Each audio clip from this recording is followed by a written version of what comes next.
Hey everybody, Kirk Junge here from LearningGolf.tv. This is Bryson DeChambeau, who's currently the 54-hole leader at the Memorial Invitational.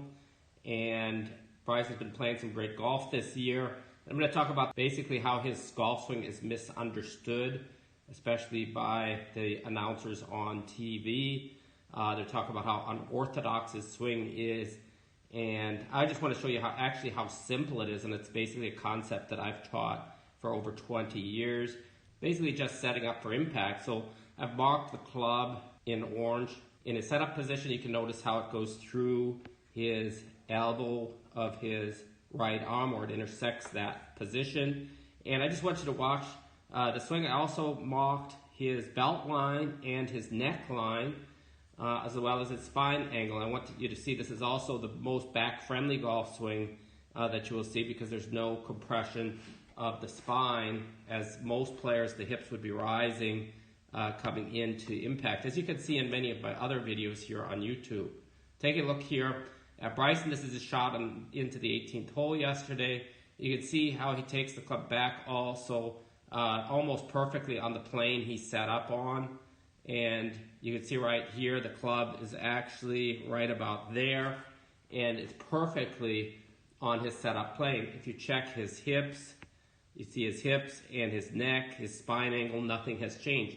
He's simply rotating back and rotating back through, and the club, because he's set up on his impact plane, just moves back on plane and down on plane. You can see it here as the wrist cocks slightly at the top. It's pointing over towards the target. Reverse of direction from the ground up. You see his hips rotating and upper torso rotating. And you can see the club coming down. It's actually right there, perfectly on plane. You see where his hands are on plane here. And if you look here, this is a split second before impact. You see his hips have not changed, so there's no compression of the spine at all. His head's in almost the identical position, and his neck, so there's no compression of the spine at all here. And you can see the club on the same plane he's set up on. In a moment, I'm going to show you the face-on view, which is very interesting as well. And I think this is the way that anybody could improve their golf game, because it is the simplest way to swing a golf club. Turn back, turn through, you're set up on plane. You don't have to compensate at all. And you can see he releases right on plane as well. Nice straight shot. Here, he hit it right, pretty close to the hole. Finish standing straight up. So there's a lot of conventional movement in his swing, but because he sets up on his impact plane, it's a lot simpler to execute and much more back friendly. So here's Bryson from face on, and I want you to notice a couple things here. The relationship, first of all, at setup, you can see he has the shaft forward leaning in line with his leading left arm. And this basically is where he's going to be at impact as well. He wants to have, of course, the hands leading through impact. So an easier way to get the job done is simply to set up there. So he's setting up for impact. And this is very closely along the lines of what I teach with my setup for impact golf method. We're going to mark Bryson's head as well, so that you can see that. And I'm just going to show you this is a very unique swing, and I think it's very, as I said in the first part with the down the line view, it's very misunderstood. He's basically going to maintain the slightly bowed left wrist all the way through on the backswing. So if you watch him, we'll get to the swing started here. You could see here as well that it's basically the same alignment there going back. And what's amazing is that he keeps it basically exactly the same the entire backswing. So because the club's angled behind him, it's going to look like there's more of an angle there. But again, you see the same bend going back as he did at setup. So he's simply rotating his upper body back. You can see his head staying in position. You can see I've never seen anybody on a tour basically that has, up until here, no cocking of the wrist at all. That's really amazing. So you can see all he's done is move the shoulders back by rotating his body, his hips and upper body. He's just moving the shoulder back. It's working like a machine, like Iron Byron basically. It's a simple rotation of the body, bringing the arms up And you'll see at the top, look at the wrist. Normally, any other players that you would see would have the club in this position.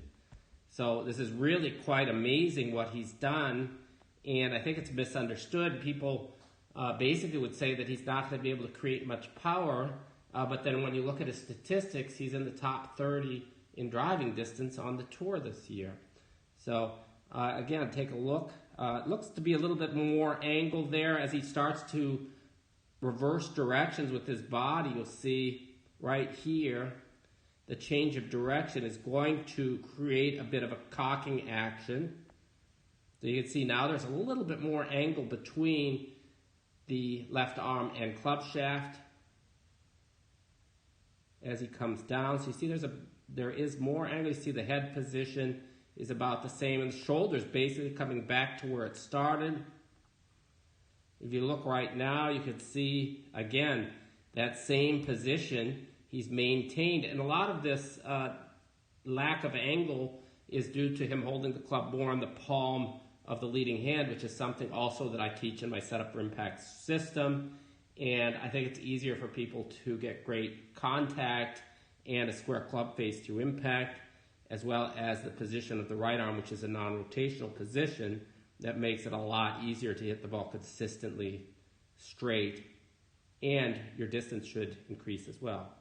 Here we see it impact. Again, you see how the shoulders in the position where it started, the head's almost in the identical position, but you see the leading wrist is basically the same position. You see here the lead arm, the left arm and club shaft in alignment. He's basically just a machine taking the club back and through. Is the simplest motion I think that you could ever develop. The club going back also, if you look at the club face, there's hardly any rotation at all going back, so it's something quite amazing. And I think people are missing the simplicity of this motion. It's really fantastic, and it fits right in with my Setup for Impact concept, and actually taking it and simplifying it even further as far as the motion's concerned by basically having no intentional wrist cocking in the backswing. There is some as he makes transition, but he returns back beautifully through the ball. He hits the ball consistently straight and far. So it's something that I work towards simplifying all of my members of my website's golf swings. Basically, they send in videos for my review. It's extremely inexpensive, and I work with each golfer independent of how you want to swing. So the goal is to just simplify the golf swing for each individual, get you set up closer to where you need to be for a great impact, and to help you most easily improve. The goal is to improve immediately instead of having to work at something for years and years. Like the tour players basically worked for many, many years to become good at what they do. The problem is the normal everyday golfer has no chance to ever do it like they do. You have a much better chance doing something similar to what Bryson's doing, just simplify the motion. So I can help you do that at learninggolf.tv. Get started today. Check it out, and you'll see after this video also I'll have a link to some other Bryson and Setup for Impact videos. So thank you very much. Please subscribe here on YouTube and like this video.